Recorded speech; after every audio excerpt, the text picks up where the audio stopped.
逝去无辜子民的在天之灵。大陆有救！已经太棒！必须将消息传回总。狂妄！摩卡拉，骷髅舵主。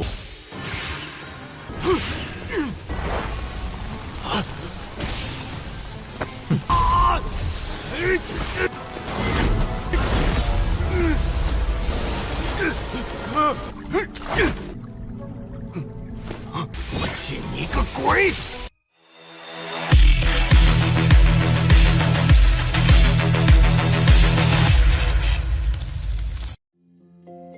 ！Halo semuanya, selamat datang di Ruang Sinema. Bagaimana kabar kalian semua? Semoga selalu sehat dan baik-baik saja.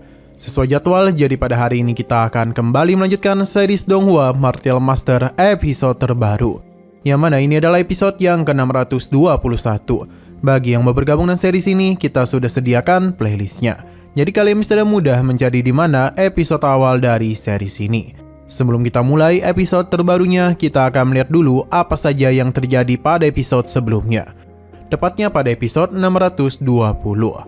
Kemarin, Qin-Chen dan Gucheng telah memberikan tantangan langsung pada Qi-Xiong, yang mana hal itu membuatnya sangat marah. Ia langsung melakukan penyerangan balik, dan meskipun kekuatan yang Qi-Xiong miliki cukup kuat, tapi di hadapan Qin-Chen semua itu bukan apa-apa. Dengan saat mudah, Qin-Chen memberikan beberapa pukulan manja kepadanya, sampai-sampai dia bingung dan apa yang telah terjadi. Dan bagaimana kekuatan yang Qin-Chen miliki jauh lebih kuat darinya. Pada akhirnya, Qi-Xiong menggunakan sebuah teknik penggabungan dari iblis untuk bisa meningkatkan kekuatannya. Meskipun Qin-Chen sempat terkejut, tapi ujung-ujungnya dia bisa dengan mudah mengalahkan Qi-Xiong. Sampai-sampai dia itu merasa sangat ketakutan dan memilih untuk melarikan diri saja dari hadapannya. Pada bawahannya tidaklah bisa pergi kemana-mana karena dihentikan oleh Qin-Chen. Ia juga memberitahu para warga kalau kelompok mereka bertindak pada jalan langit. Sekarang kita akan melanjutkan episode terbarunya. Kedatangan Qin-Chen dan Gucheng di kota Guhua membuat para warga terus membicarakan mereka. Di antara mereka juga terlihat gadis dari kedai Taigu. Ia bingung tentang ajaran kuno yang dibicarakan oleh mereka. Sekali lagi, Qin-Chen menjelaskan kalau mereka adalah kelompok jalan langit yang bersembunyi dari dunia selama bertahun-tahun. Hari ini mereka keluar karena telah mendengar kalau wilayah Wu penuh dengan kejahatan. Semua itu terjadi karena istana Piao Miao dan aula penegak hukum telah bekerjasama dengan ras iblis asing, hingga berani menyiksa orang-orang dari wilayah Wu-nya. Qin-Chen berjanji akan menuntut keadilan bagi mereka semua. Sedangkan Qi-Xiong dirinya jamin akan diadili berdasarkan apa yang telah dia perbuat. Semua itu demi menghibur arwah dari para warga kota Guhua yang tidak bersalah. Qin-Chen bersama Gucheng pun pergi dari hadapan mereka. Mendengar semua ini tentu saja membuat para warga menjadi begitu bahagia. Nama kelompok Jalan Langit pun terus mereka bicarakan. Dengan kehadiran mereka, maka benua Tianwu masihlah memiliki harapan. Sedangkan gadis dari kedai Taigu bingung, pasalnya mereka sama sekali belum pernah mendengar tentang kelompok itu. Jadi dia akan melaporkan hal ini dulu.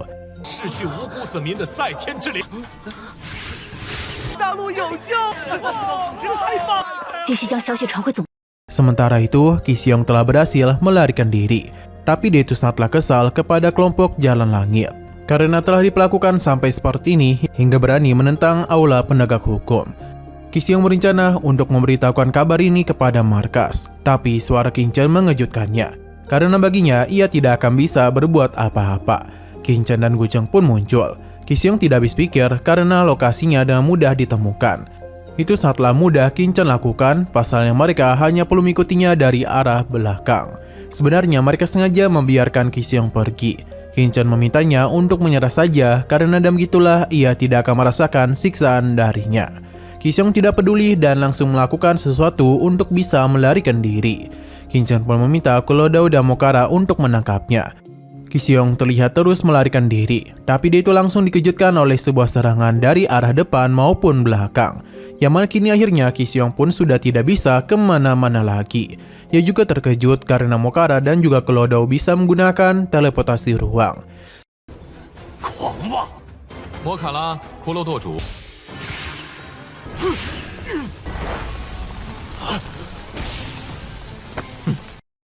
Sebuah serangan langsung saja dilakukan oleh mereka untuk bisa menumbangkan Qi-Xiong.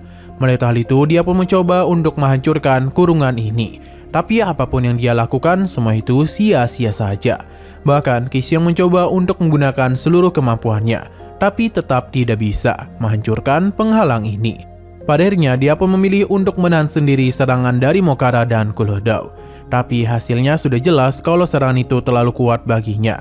Dengan perasaan yang begitu ketakutan, Qi Xiong pun jatuh pingsan. Sesaat kemudian mereka kembali ke hadapan Qin Chen sambil membawa Qi Xiong. Mereka pun akan kembali masuk ke dalam cakram giok untuk menyadarkan Qi Xiong. Baru saja sadarkan diri, dia pun menjadi sangat panik dan mencoba melakukan penyerangan. Tapi kekuatan itu sama sekali tidak mempan di hadapan Mokara.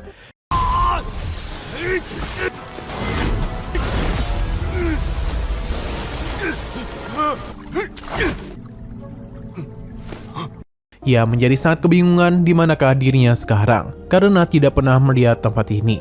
Kucing gemoy memintanya untuk diam. Alasan Qin Chen membawanya kemari adalah untuk bertanya beberapa hal penting kepadanya. Jadi lebih baik Qi Xiong itu mau menuruti permintaannya. Diam-diam Qi Xiong sudah menyiapkan kertas jimat sambil memberitahu mereka untuk tidak mencari masalah dengannya. Kertas jimat pun dirinya kirimkan. Dia memberitahu kalau di balik aula penegak hukum terdapat kekuatan yang sangat mengerikan, yang mana tentu tidak bukan itu adalah istana Piao Miao. Dia akan memberitahu mereka apa yang telah dilakukan oleh kelompok Qin Chen. Jadi jika tidak yang mati, lebih baik mereka membiarkannya pergi. Sayang sekali Qi Xiong terlalu percaya diri. Pasalnya kertas jimatnya itu tidak ada gunanya di tempat ini. Alhasil senyumnya pun telah berubah menjadi pulsa. Qin Chen memintanya untuk diam saja karena tempat ini adalah dunianya. Jadi segala sesuatu yang ada di sini berada di bawah kendalinya. Qi Xiong seharusnya sadar kalau sejak awal ia tidaklah memiliki harapan untuk diselamatkan oleh siapapun. Qi Xiong tidaklah percaya dan akan menggunakan seluruh kemampuannya untuk bisa keluar dari tempat ini. Tapi melihat perlawanannya membuat mereka sangat bosan. Padahal Qin Chen sudah mengatakan apapun yang dia lakukan tidak ada gunanya. Qin Chen pun memberikan tekanan kepadanya. Dengan begini dia harus menjawab beberapa pertanyaannya dengan baik. Karena jika tidak, hukuman akan kembali dia berikan.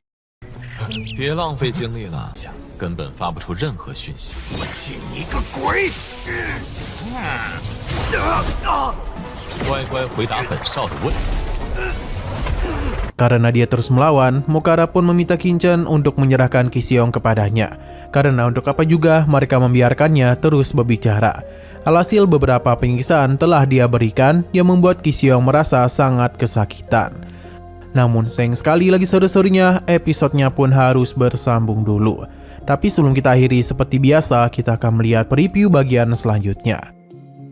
Qi Xiong sepertinya telah pingsan akibat penyiksaan sebelumnya. Jadi Qin Chen pun segera menyadarkannya untuk bertanya apakah dia tahu dia berasal dari mana. Qi Xiong sama sekali tidak peduli dia itu berasal dari mana. Karena siapapun yang berani menyinggung balai penegak hukum akan dihukum mati oleh mereka. Qin Chen pun tertawa karena bagaimana jika dirinya berasal dari istana Piao Miao. Mendengar hal itu seketika saja membuat Qi Xiong terkejut. 你可知本少？ 管你们来自什么地方？ 我们来自缥缈。 Oke, sekian dulu pada video kali ini. Untuk video selanjutnya akan segera hadir. Jadi bagi kalian yang mengikuti series ini, langsung saja klik subscribe dan aktifkan loncengnya. Terima kasih yang sudah menonton video sampai habis. Jika kalian suka pada video ini, klik like dan share ke teman-teman kalian tentang channel ini. Dan ditunggu aja kelanjutannya. Oke, sampai jumpa di video selanjutnya.